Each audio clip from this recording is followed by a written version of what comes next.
ಏನಾದರೂ ನನ್ನಿಂದ ನಿಮ್ಮ ಮನಸ್ಸಿಗೆ ನೋವಾಗಿದ್ದರೆ ನನ್ನನ್ನು ಕ್ಷಮಿಸಬೇಕು ಎನ್ನುವ ಹಾಗೆ ಮನೆ ಯಾಚಿಸುತ್ತಾ ಇದ್ದೇನೆ. ಅಷ್ಟೇ ಅಲ್ಲದೆ ನನ್ನ ಪತಿ ಹೊರಡುವಂತಹ ಸಂದರ್ಭದಲ್ಲಿ ಅವರಿಗೆ ನೇರ ಹಾಗೆ ಹೊರಟು ನಿಂತಿದ್ದೇನೆ ನಾನು. ನೀವೆಲ್ಲರೂ ನನ್ನನ್ನು ಪತಿಯೊಡನೆ ಹೋಗುವುದಕ್ಕೆ ಅವಕಾಶವನ್ನು ಒದಗಿಸಿಕೊಡಬೇಕು, ನಮ್ಮನ್ನು ಬೀಳುಕೊಡಬೇಕು ಎನ್ನುವ ಹಾಗೆ ಹೊರಮುಗಿದು ಬೀಳಿಕೊಳ್ಳುತ್ತಾ ಇದ್ದೀನಿ. ನಮ್ಮ ಜವಾಬ್ದಾರಿಯ ಬಗ್ಗೆ ಯೋಚಿಸಿರುವುದಾದರೆ ನನ್ನ ದಾಂಪತ್ಯದ ಜೀವನದ ಫಲವಾಗಿ ನಾವಿಬ್ಬರು ಮಕ್ಕಳನ್ನು ಪಡೆಯಬೇಕು. ಪುಷ್ಕರನ ಮನೆಯಲ್ಲಿ ನಮ್ಮ ಮಕ್ಕಳು ಮಗಳು ತಿಂದರು ಒಬ್ಬ ಅಪರಾಧ. ಅಯ್ಯೋ ಹಾಗಾಗ ಸ್ವಾಮಿ, ನಾನೊಂದು ಯೋಚನೆಯನ್ನು ಮಾಡಿದ್ದೇನೆ. ಹೇಗೆ? ಆ ಮಕ್ಕಳು ನಮ್ಮ ಜೊತೆಗೆ ಬಂದರು ಅಂತಾದ್ರೆ ಈ ನಮಗೆ ಕಷ್ಟವನ್ನು ಅನುಭವಿಸುವುದಕ್ಕೆ ಸಾಧ್ಯವಿಲ್ಲ. ಹಾಗಿರುವಾಗ ಏನು ಅರಿಯದಂತಹ ಆ ಮಕ್ಕಳು ಈ ಕಷ್ಟವನ್ನು ಹೇಗೆ ಸಹಿಸಿಕೊಂಡು ನಮ್ಮೊಂದಿಗೆ ಬೇಡ ನಮ್ಮ ಕಷ್ಟ ಬರೀ ಕಷ್ಟ ಅಂತ ಗೊತ್ತಾಗಬಾರದು.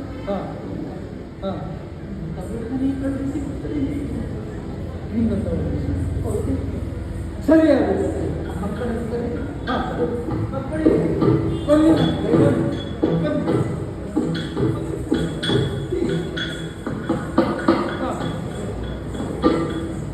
ಬನ್ನಿ ಮುಂದೆ ಬನ್ನಿ. ಇನ್ನೂ ಮುಂದೆ ಮುಂದೆ ಈ ಕ್ಷೇತ್ರದಲ್ಲಿ ಬರಬೇಕು, ಅದಕ್ಕಾಗಿ ಮುಂದೆ ಬನ್ನಿ ಅಂತ ಕರ್ಕೊಂಡು ಬಂದರು. ನೋಡಿ ಎಷ್ಟು ಸಂತೋಷದಿಂದ ಇದ್ದಾರೆ ಮಕ್ಕಳೇ. ಇವರ ಮುಖದಲ್ಲಿ ಸಂತೋಷ ಹೀಗೆ ಮಕ್ಕಳೇ. ನೀವು ಅಜ್ಜಿ ಮನೆಗೆ ಹೋಗ್ತೀರಾ? ಅಲ್ಲ, ಅಜ್ಜಿ ಮನೆಗೆ ಅಂತ ಹೇಳಿಬಿಟ್ಟು ಅಜ್ಜನ ಮನೆ.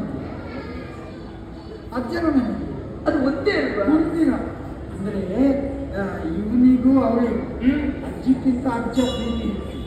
ಅದಕ್ಕಾಗಿ ಅಜ್ಜಿ ಮನೆ ಅಂತ ಹೇಳಿದ್ರೆ ಅಷ್ಟು ಸಂತೋಷ ಆಗೋದು ಇಲ್ಲ. ಅಜ್ಜನ ಮನೆ ಹೇಳಿದ್ರೆ ನಿನಗೆ ಅಜ್ಜನ ಮನೆಗೆ ಹೋಗ್ತೀರಾ? ಕೇಳು. ಹೌದು, ಅಜ್ಜನ ಮನೆಗೆ ಹೋಗೋದಕ್ಕೆ ಸಿದ್ಧರಾಗಿದ್ದಾರೆ. ನಾವು ಕೆಲವು ದಿನ ಮಾತ್ರ ಸ್ವಲ್ಪ ಕಾರ್ಯ ನೋಡ್ತಾ ಹೋಗ್ತೇವೆ. ಮತ್ತೆ ನಾವು ಎಲ್ಲ ಒಂದಾಗಿ ನಿಮ್ಮ ಅಜ್ಜನ ಮನೆಯಲ್ಲಿ ಸ್ವಲ್ಪ ದಿನ ಇರುವ ಅಷ್ಟರವರೆಗೆ ಜನ ಮನೆಗೆ ಹೋಗೋದಂದ್ರೆ ಮಕ್ಕಳು ಹಿಂದೆ ಮುಂದೆ ಅತ್ಯಂತ ಪ್ರೀತಿ ಅಥವಾ ಹೌದು ಹಾಗೆ ಕಳಿಸಬೇಕು. ಪುರೋಹಿತರೇ,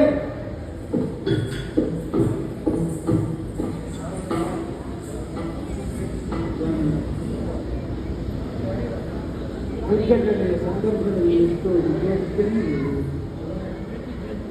ಕೇಳುವ ಮನಸ್ಥಿತಿ ನನಗೆ.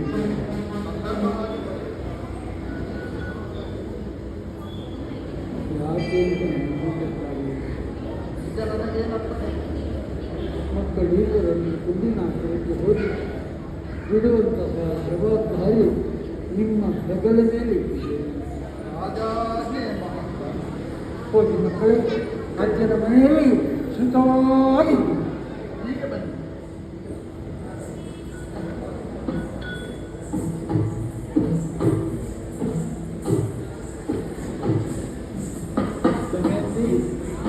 ತಲೆ ಮಾಡುವುದನ್ನು ಹೋಗೋಣ.